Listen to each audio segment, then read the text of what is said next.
Selamat siang, Bu Dina dan teman-teman. Kami dari kelompok 12 akan mempresentasikan tentang perencanaan kontrak.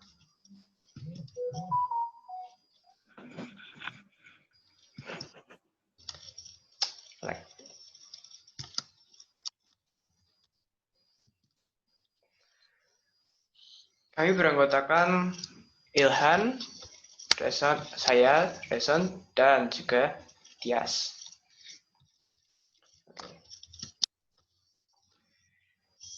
Ini adalah peta yang akan kami bahas pada pertemuan hari ini. Dan silakan, Ilhan.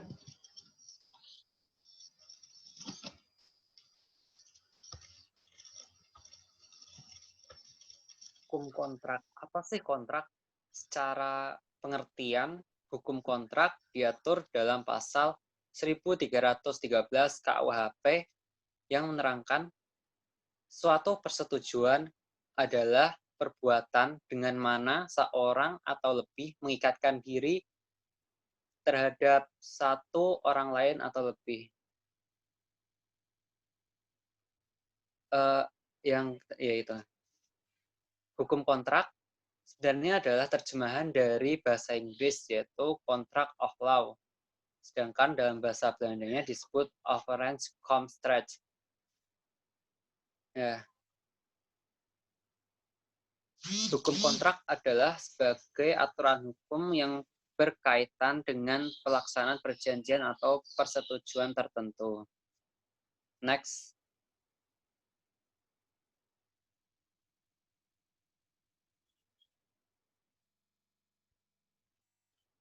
Nah, menurut para ahli, itu yang di sini kami menampilkan 4 pendapat dari para ahli, yaitu 1, Subekti mendefinisikan suatu kontrak adalah suatu peristiwa perjanjian antara seorang dan seorang lainnya atau lebih untuk melaksanakan suatu hal yang menyebabkan perikatan antara kedua belah pihak tersebut.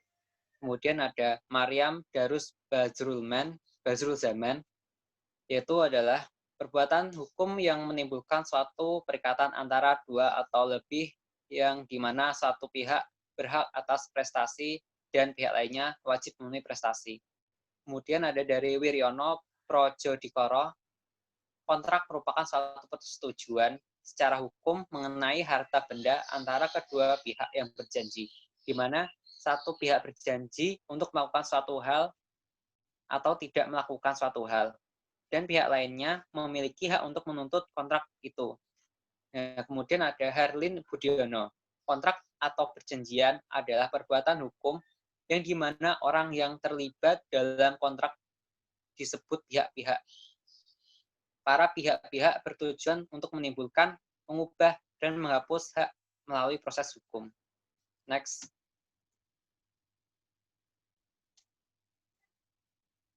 Nah, perbedaan kontrak, perikatan, dan perjanjian.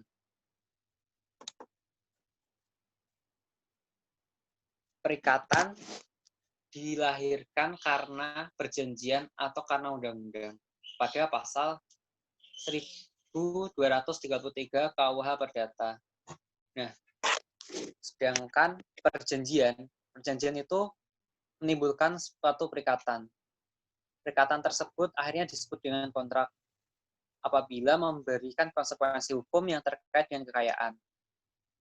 Nah, pada dasarnya setiap kontrak adalah perjanjian dari beberapa macam, namun setiap perjanjian bukanlah kontrak. Nah, kontrak biasanya dibuat antara mitra bisnis, perusahaan, dan semacamnya. Dan biasanya itu ditandatangani yang berkaitan dengan masalah-masalah besar. Sedangkan perjanjian itu sering dibuat antara teman dekat, anggota keluarga. Nah, perjanjian itu biasanya tidak mengikat secara hukum, sedangkan kontrak itu mengikat secara hukum. Next.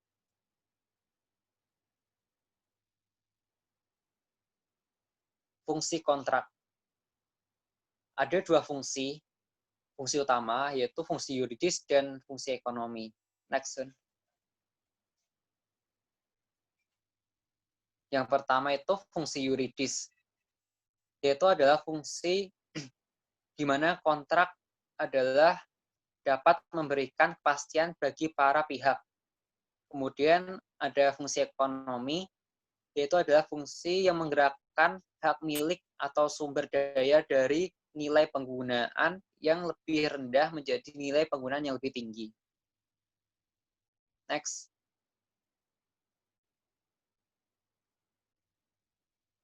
Nah, unsur-unsur kontrak. Next. Nah, unsur-unsur kontrak itu ada 4, yaitu hubungan hukum. Hubungan hukum merupakan hubungan yang menimbulkan akibat hukum. Kemudian ada subjek hukum, yaitu pendukung hak dan kewajiban. Kemudian prestasi. Prestasi terdiri dari melakukan sesuatu, berbuat sesuatu, dan tidak berbuat sesuatu. Nah, kemudian ada bidang harta kekayaan. Next.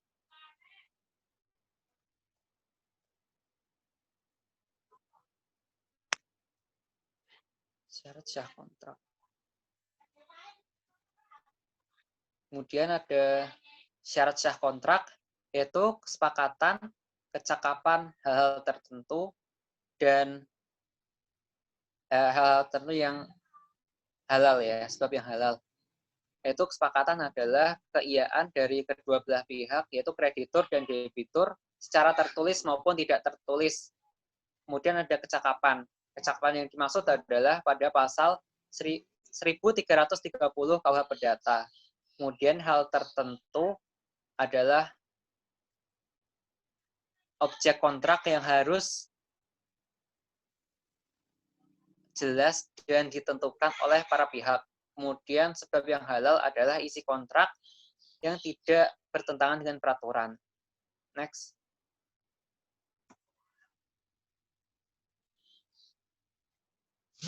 Asas-asas kontrak. Ada 5 asas, yaitu asas kebebasan berkontrak, kepercayaan atau personalitas, fakta san servanda atau kepastian hukum, itikat baik, dan konsensualisme. Asas kebebasan berkontrak adalah asas yang memberikan kebebasan pada para pihak untuk membuat atau tidak membuat perjanjian, mengadakan perjanjian dengan siapapun, menentukan isi perjanjian, melaksanakan perjanjian, menentukan persyaratan perjanjian, dan menentukan bentuk perjanjian yaitu tertulis atau lisan. Kemudian asas personalitas adalah asas yang menentukan bahwa seseorang yang melakukan dan atau membuat kontrak hanya untuk kepentingan perorangan saja. Kemudian ada asas fakta san servanda atau kepastian hukum adalah asas yang menyatakan bahwa hakim atau pihak ketiga harus menghormati substansi kontrak yang dibuat oleh para pihak sebagaimana layaknya sebuah undang-undang. Kemudian ada itikat baik, yaitu asas yang merupakan asas yang menerangkan bahwa para pihak yaitu kreditur dan debitur harus melaksanakan substansi kontrak berdasarkan kepercayaan dan keyakinan yang teguh atau kemauan yang baik dari para pihak.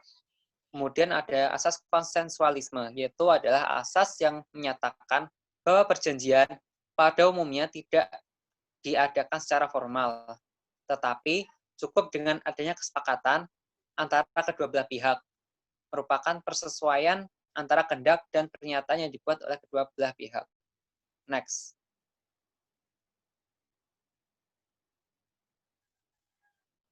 Jenis-jenis kontrak.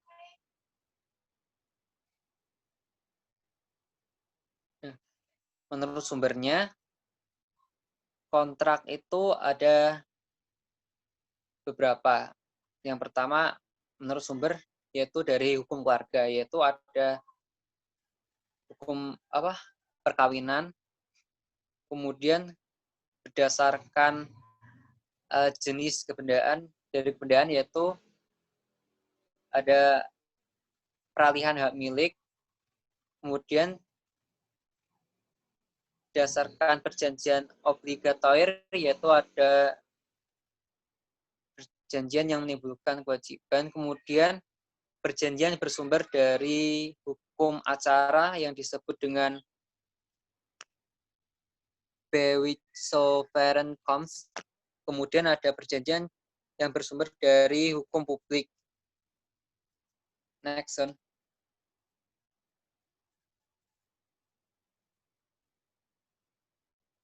Nah, kalau menurut namanya, kontrak itu ada yang kontrak nominat, yaitu kontrak yang bernama adalah jual beli, tukar menukar, pinjam meminjam, pemberian kuasa, sewa menyewa, dan lain sebagainya. Kemudian ada yang kontrak innominat, yaitu kontrak yang tidak bernama, seperti kontrak yang timbul, tumbuh, dan berkembang dalam masyarakat. Kontrak innominat termasuk juga adalah leasing, beli sewa, franchise, kontrak rahim, joint venture, kontrak karya, dan sebagainya. Next. Kemudian menurut bentuknya, kontrak itu ada kontrak lisan dan kontrak tertulis. Kontrak lisan atau kontrak tidak tertulis adalah perjanjian yang dibuat oleh para pihak cukup dengan lisan atau kesepakatan para pihak berdasarkan pasal 1320 KUH Perdata. Kemudian ada kontrak tertulis yang dibuat oleh para pihak dengan bentuk tulisan pada pasal 1682 KUH Perdata yang dibagi menjadi dua, yaitu akta di bawah tanda tangan, akta di bawah tangan, kemudian dan akta yang dibuat oleh notaris. Next.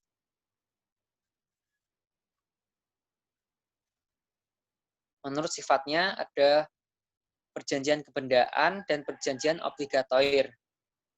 Perjanjian kebendaan adalah perjanjian yang ditimbulkan oleh hak kebendaan yang diubah atau dilenyapkan.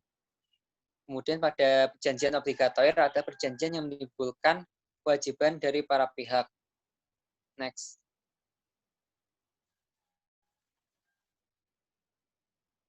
Nah, kemudian ada kontrak timbal balik yang merupakan suatu perjanjian yang dilakukan para pihak yang menimbulkan hak dan kewajiban pokok seperti pada jual beli dan sewa menyewa. Next. Kemudian ada kontrak cuma-cuma, yaitu ada kontrak yang menurut hukum hanyalah menimbulkan keuntungan bagi salah satu pihak saja. Contoh, hadiah dan pinjam pakai. Next.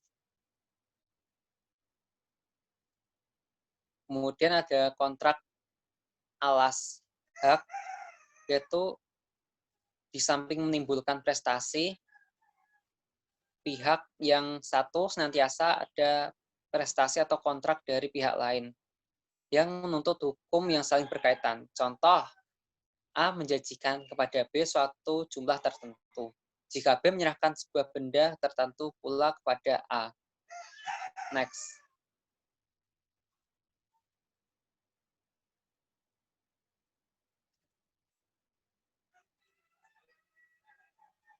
Kemudian ada aspek larangan, yaitu kontrak dari aspek yang tidak diperkenankannya para pihak untuk melakukan suatu hal yang bertentangan dengan undang-undang, kesusilaan, dan ketertiban umum. Next.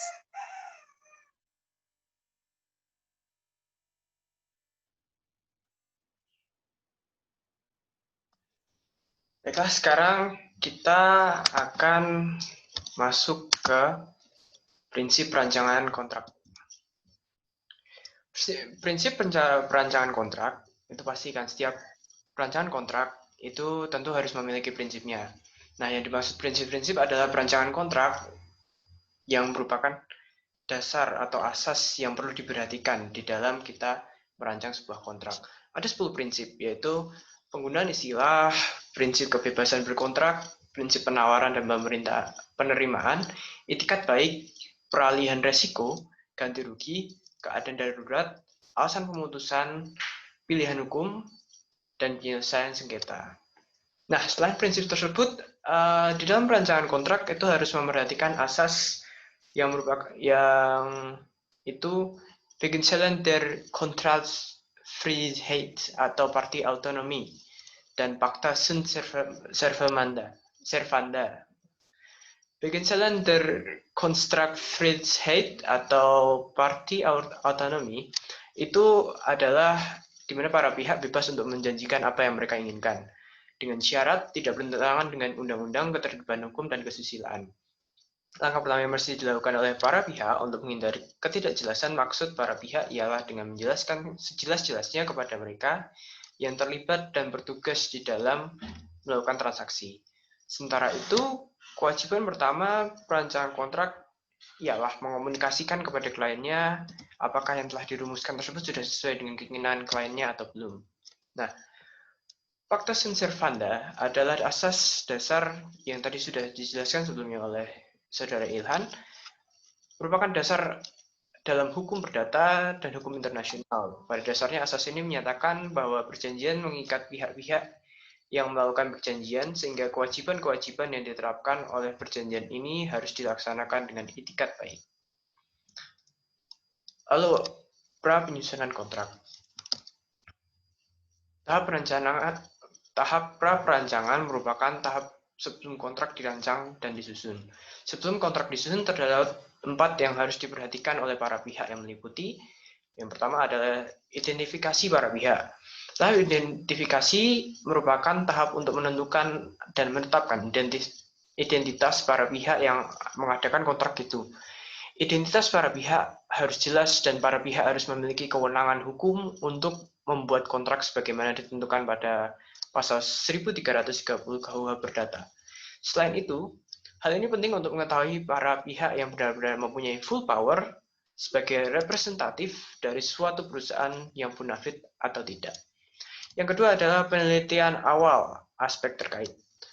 Nah, pada dasarnya pihak-pihak yang membuat kontrak berharap bahwa kontrak tersebut dapat menampung semua keinginan yang menjadi hakikat kontrak secara terperinci dan jelas. Perancangan kontrak harus menjelaskan hal-hal yang tertuang dalam kontrak yang bersangkutan, konsekuensi yuridis, serta alternatif lain yang mungkin dapat dilakukan.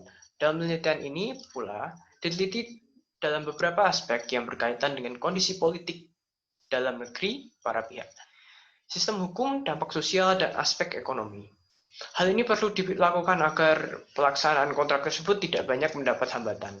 Pada akhirnya, perancangan kontrak akan menyimpulkan hak dan kewajiban masing-masing pihak terkait dengan isi kontrak, seperti unsur pembayaran, ganti rugi, dan perpajakan. Nah, pembuatan Memorandum of Understanding atau MOU.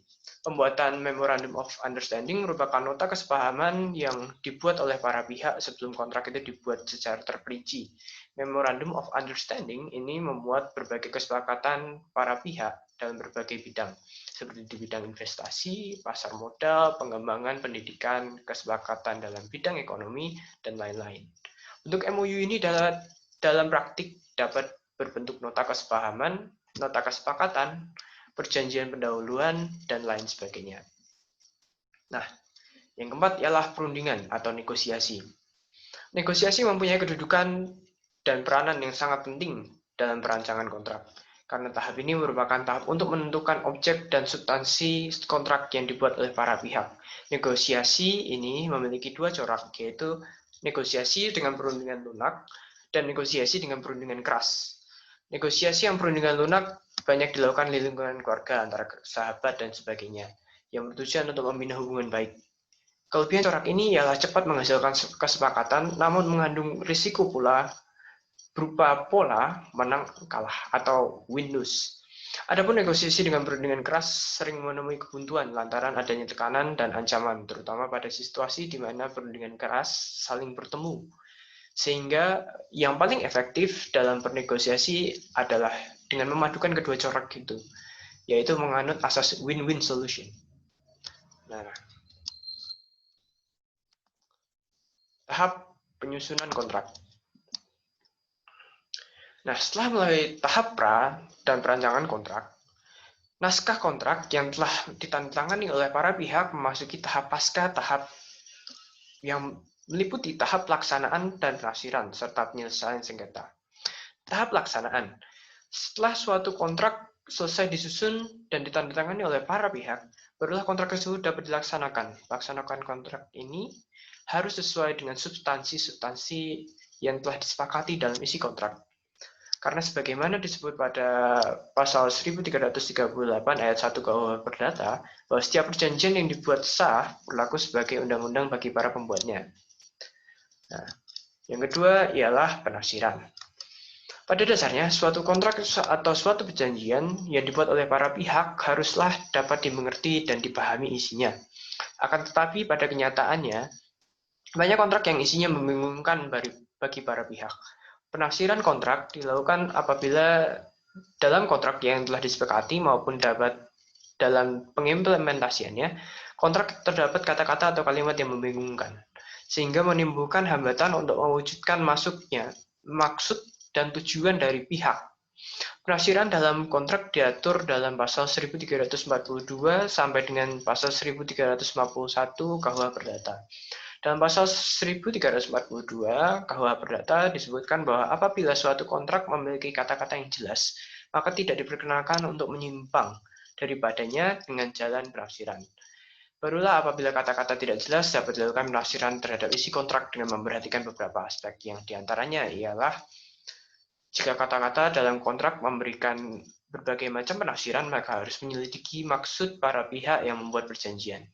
Jika suatu janji memberikan berbagai penafsiran, maka harus diselidiki pengertian untuk memungkinkan perjanjian itu dapat dilaksanakan. Jika kata-kata dalam perjanjian mengandung dua macam pengertian, maka harus dipilih pengertian yang paling selaras dengan sifat perjanjian. Apabila terjadi keraguan-raguan, maka harus ditafsirkan menurut kebiasaan dalam negeri atau di tempat perjanjian dibuat. Jika ada keraguan-raguan, perjanjian harus ditafsirkan atas kerugian orang yang diminta perjanjian suatu hal, dan untuk keuntungan orang yang mengikat dirinya untuk itu. Nah, yang ketiga ialah penyelesaian sengketa. Dalam pelaksanaan kontrak, tidak menutup kemungkinan terjadinya sengketa. Dalam hal seperti ini, para pihak bebas menentukan cara yang akan ditempuh jika timbul perselisihan atau sengketa di kemudian hari. Penyelesaian sengketa ini biasanya diatur secara tegas dalam kontrak. Secara garis besarnya, penyelesaian sengketa ini dibagi menjadi dua, yaitu melalui pengadilan atau litigasi dan di luar pengadilan atau non-litigasi, seperti mediasi, arbitrase, dan negosiasi.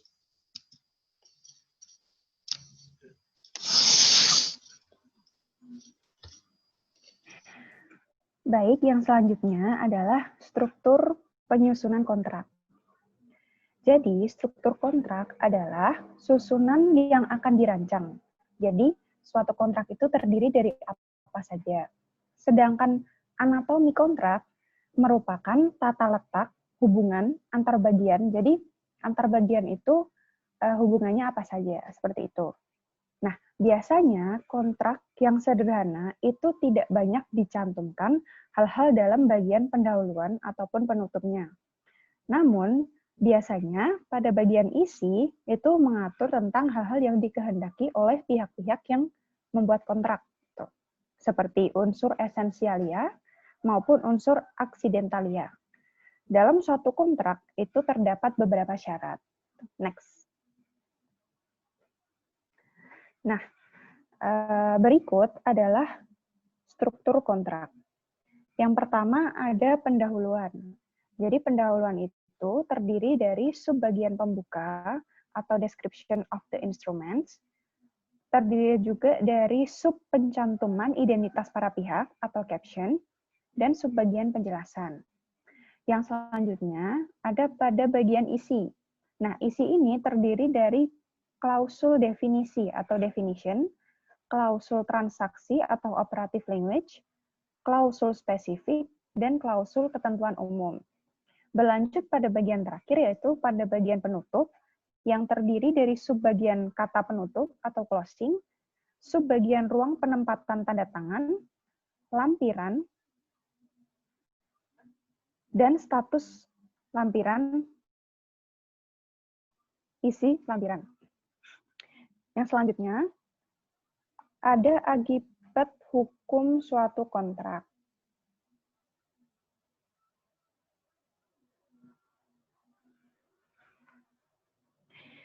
Nah, akibat hukum suatu kontrak itu lahir dari hubungan hukum suatu perikatan, yaitu bentuk hak dan kewajiban. Pemenuhan hak dan kewajiban ini yang merupakan akibat dari suatu kontrak. Jadi, karena adanya suatu kontrak, kontrak itu menimbulkan hak dan kewajiban bagi pihak-pihak yang berkontrak, seperti itu. Nah, kemudian, hak dan kewajiban ini tidak serta-merta suatu pernyataan saja, namun ia memiliki hubungan timbal balik antara pihak-pihak yang berkontrak. Jadi pihak yang memiliki hak harus memenuhi haknya dan yang berkewajiban harus melakukan kewajibannya. Dengan demikian, akibat hukum di sini adalah pelaksanaan dari suatu kontrak itu. Jadi misal suatu kontrak itu sudah ada, akibat hukumnya ya untuk menjalankan kesepakatan yang ada dalam kontrak tersebut. Menurut pasal 1339 KUH Perdata, suatu perjanjian itu tidak hanya mengikat untuk hal-hal yang dijelaskan saja dalam perjanjian secara tertulis, tapi juga segala sesuatu yang menurut sifatnya harus dilaksanakan. Jadi misal perjanjiannya itu untuk memenuhi suatu proyek, kita juga nggak cuma berkewajiban memenuhi proyek itu, tapi kita juga berhak memenuhi hal-hal yang sebenarnya nggak tercantum, tapi itu sudah kayak merupakan common sense gitu, pengetahuan umum, misal beretikat baik, transparan, jujur, seperti itu. Next. Yang selanjutnya, ada hapusnya kontrak. Nah, kontrak itu terdapat beberapa aspek dan penyebab yang menyebabkan hapusnya kontrak. Hal ini sendiri diatur dalam pasal 1381 KUH Perdata.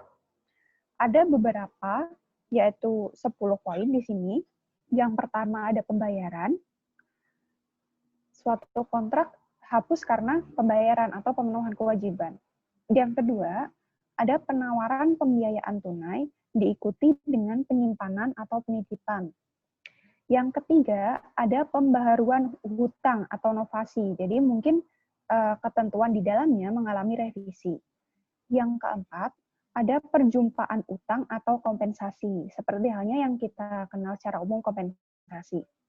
Yang kelima, ada percampuran hutang atau confusio. Yang keenam, ada pembebasan hutang. Yang ketujuh, ada musnahnya barang yang terhutang. Misalnya barang yang menjadi objek suatu kontrak itu musnah di luar dikarenakan oleh pihak yang memiliki kewajiban. Yang selanjutnya, ada batal atau pembatalan. Yang selanjutnya, ke-9, ada berlakunya suatu syarat yang batal. Jadi, dalam suatu kontrak itu mungkin ada suatu ketentuan yang mengisyaratkan kalau terjadi suatu hal, itu kontrak bisa dianggap batal gitu. Nah, di sini apabila hal itu terjadi, maka kontrak bisa batal. Yang terakhir ada lewatnya waktu atau kedaluarsa. Jadi tenggat waktu yang diatur dalam suatu kontrak itu sudah melewati batas waktunya atau kedaluarsa. Demikian penjelasan dari kelompok kami. Terima kasih telah memperhatikan. Semoga ilmunya bermanfaat.